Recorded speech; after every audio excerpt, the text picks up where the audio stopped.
I'm trying something different today. I'm gonna play with some gouache in my sketchbook. This is one of two sketchbooks that I brought with me to England back in May. And here's a little pencil sketch that I did of a scene on the River Cam. And I don't remember what color the bridge was. I remember, of course, the color of the willow trees and the water, and that it was a lovely sunny day. But it's just a really quick sketch that I did. And I thought I'd have a bit of fun and fill it out with some of my gouache paints. So as you can see, I've already started painting this bridge, which was very shadowy underneath.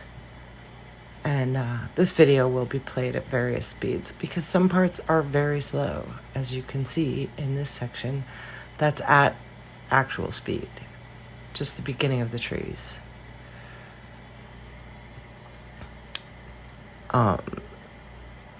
I always draw and paint winter trees so that I can see their branches and they become stark silhouettes.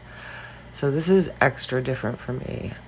Not only painting a scene in color in gouache, but a scene from a beautiful day in springtime. Bringing in some blue into the green of these trees. At the end of this video, I will show you the colors that I had in my palette. They didn't really end up on camera, so you won't be able to see them. But I used this rather bright green that you can see some of in this section. And I am mixing it with a couple of different blues, as well as with some unbleached titanium. That helps to kind of desaturate and soften the color so that it doesn't look as bright and garish as these colors look straight out of the tube. Well, that green is looking pretty bright and garish at the moment, but I'm going to paint into it with some more of that blue. You can see on the left where it has dried the effect of adding the unbleached titanium. It looks much more of a natural color. And then same down here, I mixed just a little bit of red in with the green and blue and unbleached titanium. And that's also giving a nice bit of shadow under those trees.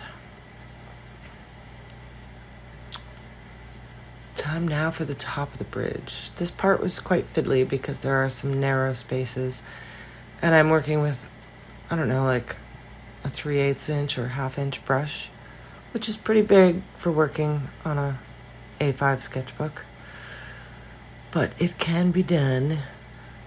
That is one of the,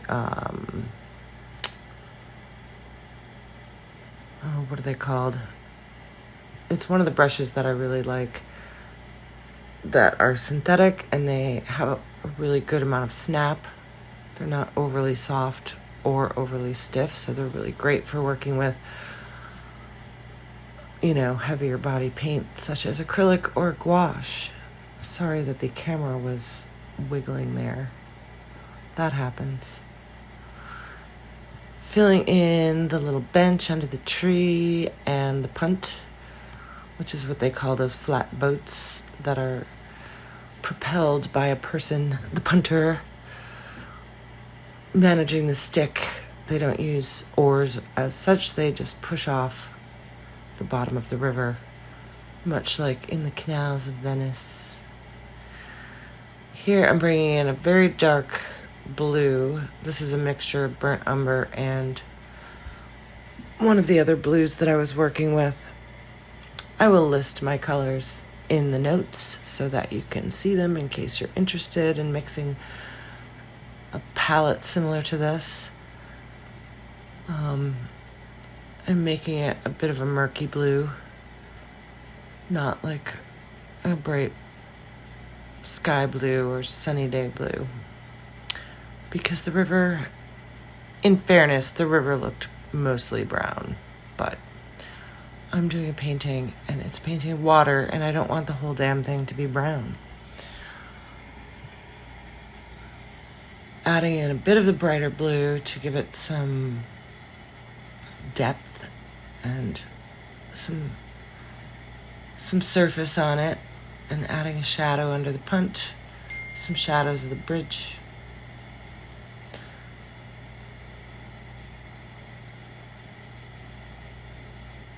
And now it's time to put some color on those people's wardrobes. Honestly, this sketch is so the barest minimum. Like, these barely look like the shapes of people. But I think that works pretty well with this kind of loosey-goosey gouache painting where this brush is somewhat small, but even this is like, I'm not worried about getting overly fussy or detailed, because as you can see, those people are tiny.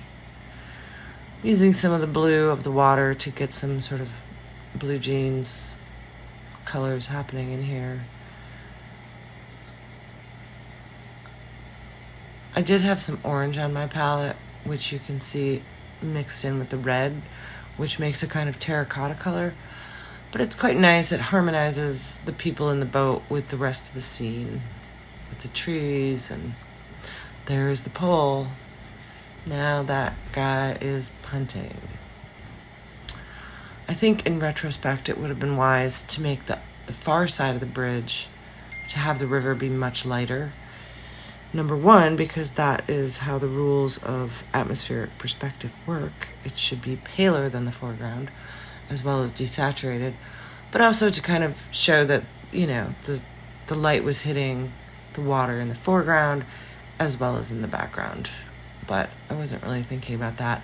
I think at the time I was thinking, oh, this water is under the bridge. It's in shadow. But only a slender segment of that water is actually under the bridge. Also, in reality, that line of the water would have been pretty well, it would have been a bit straighter, I think. But again, this is a sketch that I did in almost no time at all, standing up. It was just meant to be a sort of really quick snapshot of the view that I saw while I was standing there at the side of the Cam River.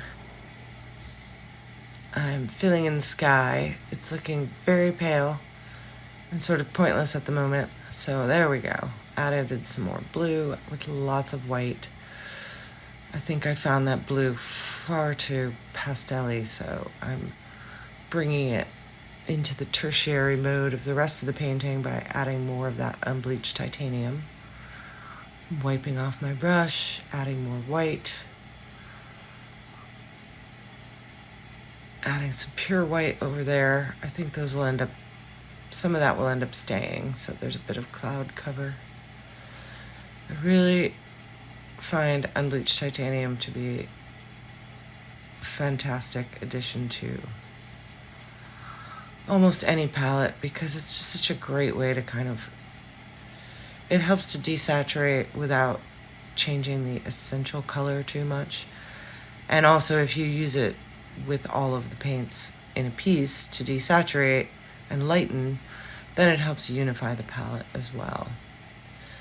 Like, you can see now that smaller willow tree has dried, and it is quite bright and a bit garish, but I think it's working all right. I didn't want those two trees to kind of blend together into one thing. Here again, you can see that I'm using a pretty big brush as compared to the size of the page, and I've made quite a mess of that bridge with my white paint. I'm adding in a bit more pure white to get some clouds, a bit of architectural cloud shapes, not blending it in. This does not look as bluish as I remember it being, but maybe it's just the light. This is using a ring light, it's pretty intense. Makes some hot spots, but not too bad. One of the fun things about watching playback of painting in gouache is that it dries very quickly. So it goes, in one moment it's all shiny and wet. Sorry about my head getting in the picture there. And then within a few minutes, you can start to see its color without those white highlights from the wetness of the paint. Going back in here, fixing some of my edges on this arch. Cleaning that up a bit. Just a bit. I think I've quite forgotten to fix the blob at the top of the bridge. I'm pretty sure that ends up being there at the end, but that's all right. This is just a quick, fun study. Not really a study, but a quick, fun painting done from a very quick sketch in my sketchbook. And this spread with this rather meager little pencil doodle has been annoying me since I returned over a month ago. So it feels nice to have made it look more like the scene as I saw it that day. Some final little touches on these people in the boat. And I guess I really did end up leaving that sky quite pale. Maybe this was actually not on the really sunny day. This might have been on one of the vaguely overcast days. As it is, that is how I will remember it now when I look at this sketchbook. Here it is, mostly dried, but obviously not completely dried. It's really fun working with gouache right out of the tube, mixing on the fly with the paintbrush. And it's kind of a great medium to work on in a sketchbook because it doesn't wrinkle the paper as much as watercolor. And it dries super fast, so obviously it's great for if you're actually on the scene. I did bring, I think, a small palette of gouache with me on that trip, but it was dried. It was in one of those little wooden palettes with like holes routed out that you can fill with paint. But I had a bit of a cold for much of that trip, so as much as I was outside a lot, I spent a lot of it walking more than sitting in cafes or pubs. There was my palette. Very messy at the end of this. And here I am getting out the paints that I used, not aware at this moment that they are not in sight. So I'm moving them down. These are Utrecht artist gouache. They're also known as designer's gouache. These are the old school kind that have white in them already. Except for the Hordem gouache, the Schminke, and the Winsor Newton and the Holbein. Those are the more modern types of gouaches that are much more like watercolor. They don't typically have much white in them yet. It's interesting. I do really like the designer gouache, but it's pretty fun to mix them and get a wider range of colors. And that's all I got for you today. I hope you enjoyed watching this.